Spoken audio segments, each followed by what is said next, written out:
are over. So you be ready to give an answer for the hope that are in you. People should be ready to preach, pray, or die in a moment's notice. Our first speaker this afternoon is going to be Sister Jill Maddack. This is Brother David's wife. And I've known Sister Jill since she was very small. I remember when Sister Jill used to sleep under the pew. On the back, I remember.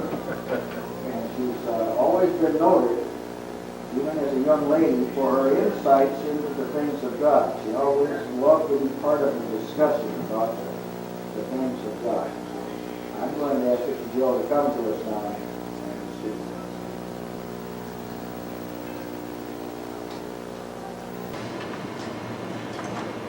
I know I was going first. Sorry. A little bit nervous as usual. And I've been asked to give a testimonial on what access to God means to me. And what I want to testify today about is the one who provides that access, and that's Jesus Christ. Amen. He, most specifically, is our mediator and is our high priest. And for a long time, I've taken comfort in those texts in Hebrews that talks about Jesus. Hebrews 4:15, for we have not a high priest which cannot be touched with the feeling of our infirmities, but was in all points tempted like as we are, yet without sin. Hebrews 2:18, for in that he himself hath suffered being tempted, he is able to succor or help them that are tempted. And I want to share with you one of the ways in particular in which the Lord has helped me in this.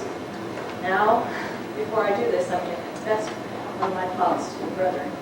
And I'm a fearful person. This is my testimony. It's not something I'm proud of at all. I look around and see the wickedness of this day.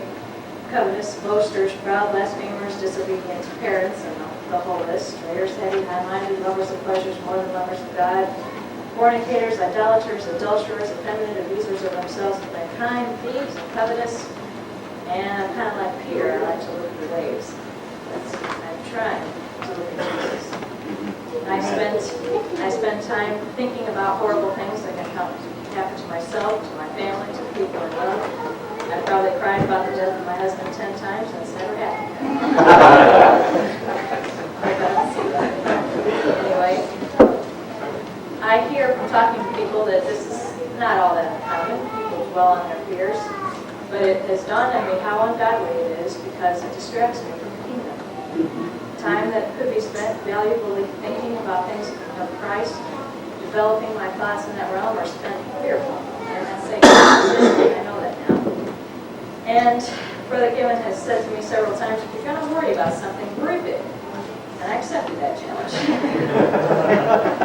Well, one Wednesday night, not too long ago, the subject of the purity of Christ was mentioned, and something dawned on me afresh. It's blessed me so much.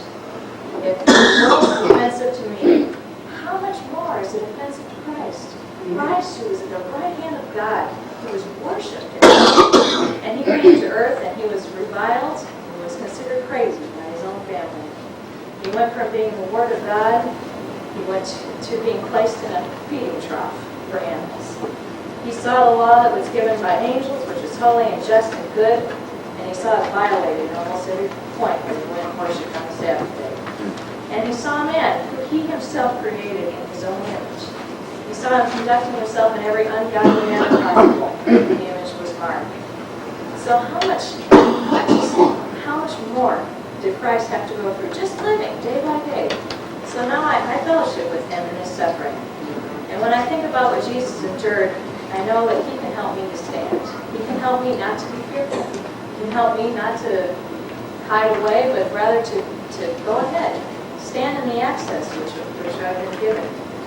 And he gives me peace, he gives me strength to endure, and while I still wrestle at times with fearfulness, and I probably will till the day I die, I look forward to the time when I won't have my flesh to go to heaven anymore, and I will never fear again. Amen. Amen. Amen.